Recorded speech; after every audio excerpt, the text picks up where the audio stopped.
મોદી સરકારે આર્થિક રીતે અનામત આપવાની જાહેરાત કરી છે, ત્યારે વીટીવી સાથે વાત કરતા હાર્દિક પટેલે મોટું નિવેદન આપ્યું છે કે જો મોદી સરકાર 10% અનામત આપશે તો તે આંદોલન પૂર્ણ કરશે, પરંતુ અહીં પાસમાં જ બે ફાંટા જોવા મળ્યા।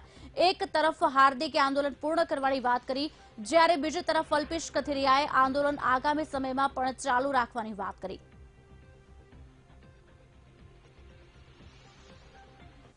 आंदोलन बंद बॉस आंदोलन बंद यस आज लड़ाई छे अधिकारनी तो लड़ाई छे अधिकार अपाव्या पछी आंदोलन चलू एनो स्वार्थ कहेवाय अने हुं ए स्वार्थमां मानतो नथी 10% अनामत जो लागू थई जशे सारा गरीब छोकराओने एडमिशन मळता थई जशे एने पैसा भरीने एडमिशन न लेवा पड़े तो बिल्कुल आ आंदोलन बंद थई जशे। नहीं अमारुं आंदोलन शरू ज छे कारण के केंद्रए जे मांगणी छे केंद्रना मुद्दे छे अमे राज्य सरकार समक्ष मांग करी रह्या छीए।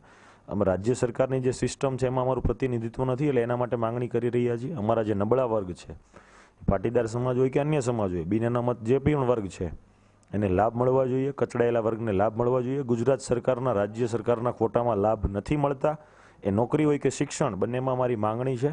સમાજના યુવાનો શહીદ થયા એને ન્યાય નથી મળ્યો, માતા બહેનોને ગાળો આપનાર ઉપર કાર્યવાહી નથી થઈ, અધિકારીઓ સસ્પેન્ડ નથી થયા, શહીદોના પરિવારને લાભ કે નોકરી નથી મળી અને સમાજને અનામત પણ પ્રાપ્ત નથી થઈ ગુજરાતમાં।